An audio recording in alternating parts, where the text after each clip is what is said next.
গল্পকথন by Kallol chapter 2-তে আমাদের আজকের নিবেদন বিমল মিত্রের লেখা দড়ি। বংশীর মুখখানা পাংশু কঠিন হয়ে এসেছে, চোখ দুটো স্থির, এখনই যেন স্থলিতমূল গাছের মতো ভেঙে পড়বে। ভয়ার্ত মুখখানা এক বিভৎস দৃশ্যের মতো স্মৃতির পর্দায় আনাগোনা করে। সেই মুখখানাকে স্মরণ করতে গিয়ে এই মধ্যরাত্রির অন্ধকারেও সুপ্রিয় শিউরে উঠল। সুপ্রিয়র জীবনে প্রথম ফাঁসির হুকুম। আগেও খুনের আসামি এসেছে, মেয়ে মানুষের রেশারেশি নিয়ে দুই বন্ধুর খুনোখুনি, যাবজ্জীবন দ্বীপান্তরের হুকুম দিতে হয়েছিল সেবার। কিন্তু সে তবু ভালো, তবু এই পৃথিবীর আলো বাতাসের সংস্পর্শ পাওয়া যাবে। পরমায়ু হয়তো ক্ষয় হবে, কিন্তু দম বন্ধ করে আইনের দোহাই দিয়ে হত্যা, সে বড় ভীষণ। ফাঁসি কখনো দেখেনি সুপ্রিয়। ফাঁসির আসামিরা ফাঁসির সময় কি ভাবে কে জানে। শেষ মুহূর্তে কত হাস্যকর অনুরোধ করে ফাঁসির আসামিরা। কে একজন ফাঁসির আগের দিন চেয়েছিল এক ছড়া ফুলের মালা, একটা আদ্যির পাঞ্জাবি আর এক শিশি আতর। কিন্তু আর ভাবা যায় না, সমস্ত মাথাটা যেন পাথরের মতো ভারী হয়েছে। ফাঁসির রায় দেবার পর সুপ্রিয় আইনমাফিক চোখ দুটো বন্ধ করেছিল। তারপর তার দোয়া তার কলম সরিয়ে নিয়েছিল ওরা। কিন্তু 3টে অ্যাসপিরিনের বড়ি খেয়েও সমস্ত শরীর কেমন যেন অসহনীয় হয়ে উঠেছে। সন্ধ্যাবেলায় বাড়িতে আর থাকতে পারেনি সুপ্রিয়। চা খেয়েই একলা বেরিয়ে পড়েছে। নদীর ধারের নিরিবিলিতে ঠান্ডা হাওয়ায় মাথাটা হালকা হওয়ারই কথা, কিন্তু এই এখানেও বংশীর পাংশু কঠিন মুখখানার চেহারা মনে পড়ে। চোখ দুটো স্থির। এখনই এই অন্ধকারের দৃশ্যপটে বংশীর সহস্র মুখ যেন নিঃশব্দে অট্টহাস্য করে উঠছে। কাল সারা রাত জেগে রায় লিখেছিল সুপ্রিয়। তারপর আজকের বংশীর আর্তনাদ আর চোখ দিয়ে ঝরঝর করে জল পড়া। ঠিক তারপর থেকেই শুরু হয়েছে মাথা ধরা। কিন্তু বিচারে যদি ভুল হয়ে থাকে, দণ্ডবিধির সূক্ষ্ম বিচারে যদি কোথাও গলদ থেকে থাকে, এমন হতে পারে পুলিশ মিথ্যে সাক্ষী সাজিয়েছে, তা অবশ্য হবে না। কিন্তু এমন হতে পারে খুন করার ইচ্ছে হয়তো বংশীর ছিল না, শুধু প্রতিহিংসার বশে ভীষণ উত্তেজিত হয়ে উঠেছিল বংশী আর মারাত্মকভাবে আঘাত করেছিল লক্ষণকে। ওই একটু তফাতের জন্যে বংশীর বেঁচে থাকা আর মরার প্রশ্ন নির্ভর করছে। পকেট থেকে সিগারেট কেস বার করে একটা সিগারেট ধরালে সুপ্রিয়। এই প্রথম ফাঁসির হুকুম, চাকরিতে প্রমোশন পেয়ে প্রথম মামলা। আজ প্রমীলার সঙ্গে ভালো করে কথা বলেনি সুপ্রিয়। কোথায় বংশীর বউ বাসন্তী হয়তো খুব কাঁদছে। সাক্ষ্য দিতে এসেছিল বাসন্তী। কাঠগড়ায় বংশীর দিকে চেয়ে হাও হাও করে কেঁদে উঠেছিল। জেরায় বাসন্তী বলেছিল, সব দোষ আমার হুজুর, আমাকে নিয়ে ওদের গণ্ডগোল, আমাকে জেলে দিন হুজুর। সিগারেটের শেষ অংশটুকু ছুঁড়ে ফেলে দিয়ে সুপ্রিয় বাড়ির দিকে ফিরল। এদিকটা নির্জন, বড় বড় শিশু গাছ দুপাশে, মাঝখান দিয়ে অন্ধকার রাস্তা। জনহীন রাস্তায় চলতে চলতে সুপ্রিয়র যেন মনে হল পেছনে নিঃশব্দ পদে কে তাকে অনুসরণ করছে। অথচ সত্যি সত্যি তো আর ফাঁসি বংশীর হয়নি এখনো। এখনো অনেক সূর্যের অনেক আলোর তাপ পড়বে এই পৃথিবীর ওপর, অনেক বায়ু নিঃশ্বাসের সঙ্গে গ্রহণ করবে বংশীদাস। এখানে এসে রাস্তাটা বাজারের দিকে ঘুরে গিয়েছে। ওদিকে উকিলপাড়া। ভবনাথবাবু বংশীদাসের পক্ষ নিয়ে দাঁড়িয়েছিলেন, কিন্তু সাক্ষ্য প্রমাণে এমন কিছুই ছিল না যাতে বংশীদাসকে বাঁচানো যায়। কিন্তু সুপ্রিয়র ক্ষমতা কতটুকুই বা। সাক্ষী ভূষণ গাজীর কথাগুলো মনে পড়ল। সে দেখেছে সব। 3 বার ছোরা চালিয়েছিল বংশীদাস লক্ষণের বুকে। তারপর বাড়ি ফিরে গিয়ে হঠাৎ কি মনে হয়েছে বংশীর, জামা কাপড় বদলে আবার বেরিয়েছে। বাসন্তী বলেছিল, ভাত বেড়েছি, ভাত খাও। দাঁড়া আসছি। বলে বংশী নাকি আবার এসেছিল এইখানে, এই শিশু গাছের জঙ্গলের পথে, তারপর স্মৃত লক্ষণের দেহটা নিয়ে। নমস্কার। চমকে উঠেছে সুপ্রিয়। ভবনাথবাবু সামনে এসে দাঁড়িয়েছেন। সুপ্রিয় দুহাত তুলে নমস্কার করলে। ভবনাথবাবু বললেন, একটা কথা ছিল স্যার আপনার সঙ্গে। সুপ্রিয় কৌতূহলী দৃষ্টিতে চাইলে। বংশী দাসের কথা। বংশী দাসের সঙ্গে জেলে দেখা করতে চেয়ে ওর বউ কাল নাকি দরখাস্ত করেছিল। তা সুপ্রিয় কি করতে পারে? বংশীদাস জেলখানায় আছে পুলিশি হেফাজতে। এখন বংশীদাসের জীবন ভারী দামি। অত্যন্ত যত্ন আর অত্যন্ত সাবধানতা নেওয়া হবে বংশীদাসের জীবনের জন্যে। যখন সে স্বাধীন ছিল তখন সে খেতে পাচ্ছে কি উপোস করছে তা দেখবার কেউ ছিল না। কিন্তু এখন আসামি সে। যে সে আসামি নয়, খুনের আসামি। তার খাওয়া থাকা বাঁচার ব্যবস্থা নিয়ে পুলিশের ত্রুটি হবে না। সুপ্রিয় বললে, বলুন। ভবনাথবাবু বললেন, এখানে রেশনের দোকানে কাপড় যা এসেছে স্যার, পরা যায় না। ভেতরে ভেতরে ভালো কাপড়গুলো ব্ল্যাক মার্কেট হয়ে যাচ্ছে খবর পেলাম। গোটা কতক বাজে কথা বলে ভবনাথবাবু চলে গেলেন। আশ্চর্য লাগল সুপ্রিয়র। তার মক্কেলের আজ ফাঁসির রায় বেরুল, আর আজই নিশ্চিন্ত মনে ভবনাথবাবু কাপড়ের কথা ভাবছেন। সুপ্রিয় ভাবলে, একবার ডাকবে নাকি ভবনাথবাবুকে? প্রবীণ উকিল তিনি। 15 দিন সময় দিয়েছে সুপ্রিয় আপিলের জন্যে। আপিল করার কথাটা একবার মনে করিয়ে দিলে হতো।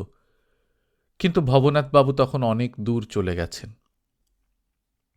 বাড়ি ফিরে নিজেকে কেমন যেন দুর্বল মনে হল সুপ্রিয়র। প্রমীলা গায়ে হাত দিয়ে বললে, এ কি গাজে গরম তোমার, জ্বর হলো নাকি? সকালবেলায় জ্বর বেড়ে গিয়ে 103 ডিগ্রিতে দাঁড়াল। মাথায় অসহ্য যন্ত্রণা, সমস্ত মাথাটা যেন কে কেটে ফেলছে। প্রমীলা বললে, পরশু রাত জেগেই তোমার এই হয়েছে। রাত জাগার জন্যে যে জ্বর হয়নি সুপ্রিয়তা ভালো করেই জানে।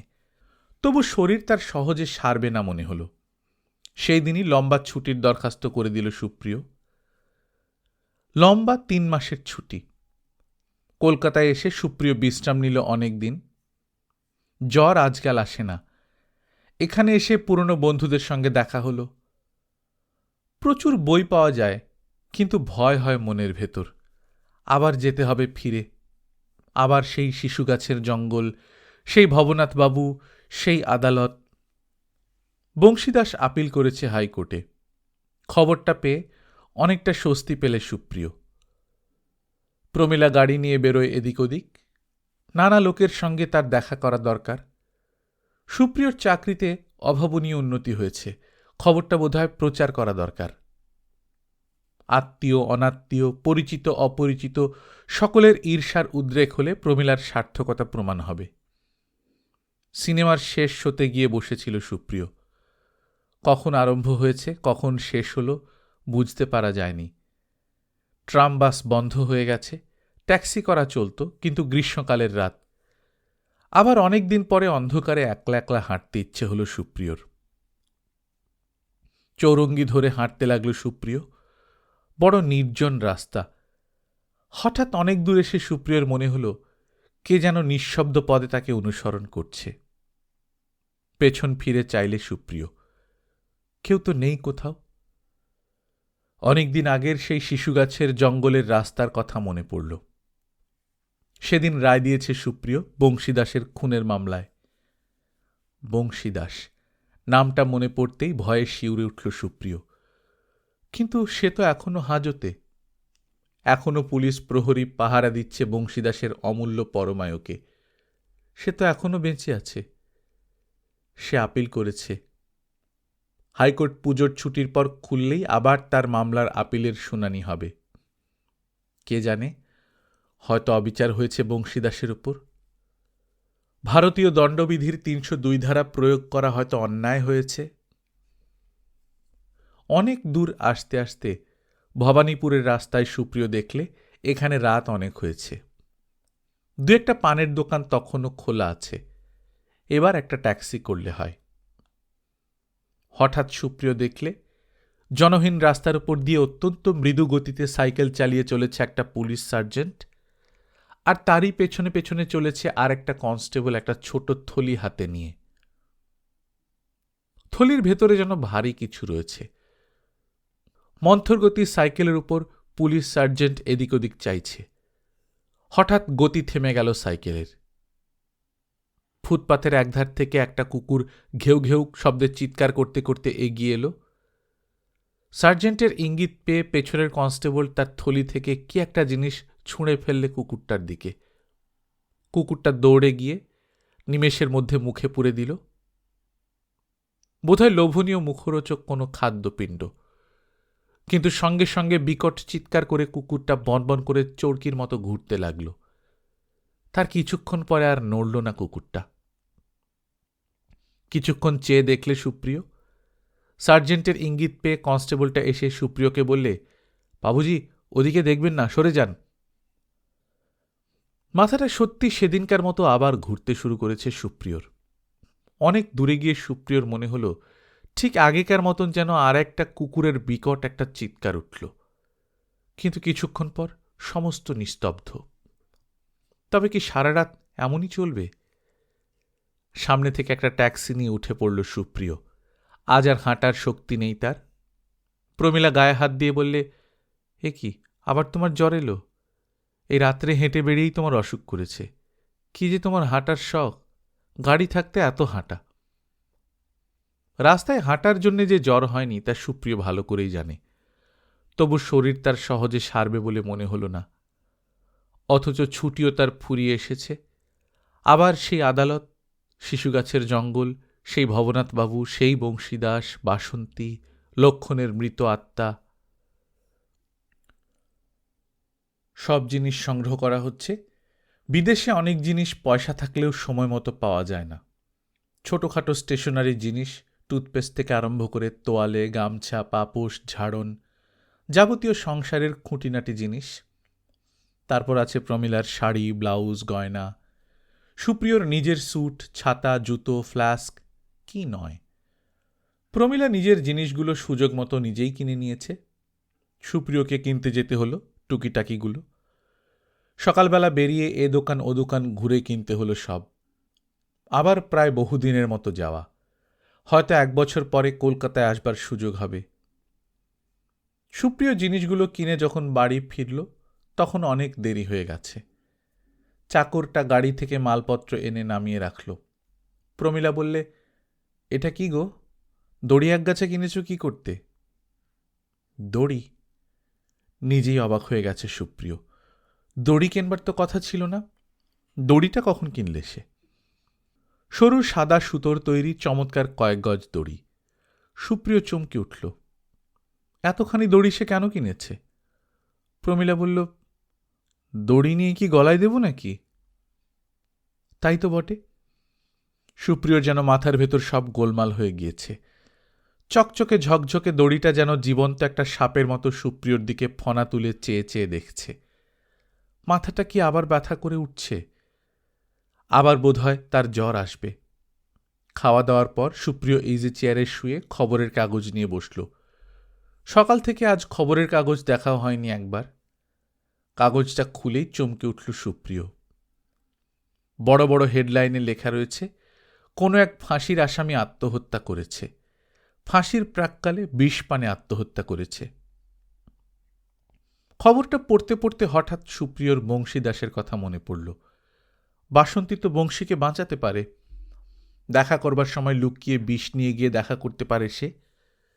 তারপর আর জেলের ফাঁসির দড়ি তাকে স্পর্শ করবে না। অব্যাহতি পাবে বংশী। ফাঁসির দড়ির অপমান থেকে অব্যাহতি পাবে। তাছাড়া শুধু কি বংশী অব্যাহতি পাবে, সুপ্রিয়কেও তো অব্যাহতি দিয়ে যাবে। প্রতিদিনের এই মানসিক অশান্তির উপদ্রব থেকে বংশী তাকে অব্যাহতি দিতে পারে। ছুটি ফুরিয়ে গেছে, রাত্রের ট্রেনে যাওয়া। আবার সেই আদালত, সেই শিশুগাছের জঙ্গল, সেই ভবনাথ বাবু। প্রমীলা আত্মীয় স্বজনদের বাড়ি দেখা করতে চলে গেছে। সকালবেলা খবরের কাগজ পড়তে পড়তে হঠাৎ একটা খবরের সুপ্রিয়র চোখ আটকে গেল। বংশীদাসের মামলার আপিলের রায় বেরিয়েছে। সুপ্রিয়র সমস্ত শরীরে যেন রোমাঞ্চ হল। পুজোর ছুটির পর হাইকোর্ট খোলার সঙ্গে সঙ্গে বংশীদাসের বিচার শুরু হয়েছিল। এতদিনে তার যবনিকাপাত হয়েছে।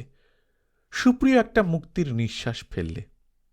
হঠাৎ তার মনে হল যেন বহুদিন পর রোগমুক্ত হয়েছে সে। জানলা দিয়ে শরতের রোদ এসে মেঝেতে পড়েছে। সেই রোদের সোনা যেন বিধাতার আশীর্বাদ বলে মনে হল সুপ্রিয়র কাছে। পাশের বারান্দায় চাকরটা মালপত্র বাক্স বিছানা গুছিয়ে রাখছিল। সুপ্রিয় সেখানে গেল।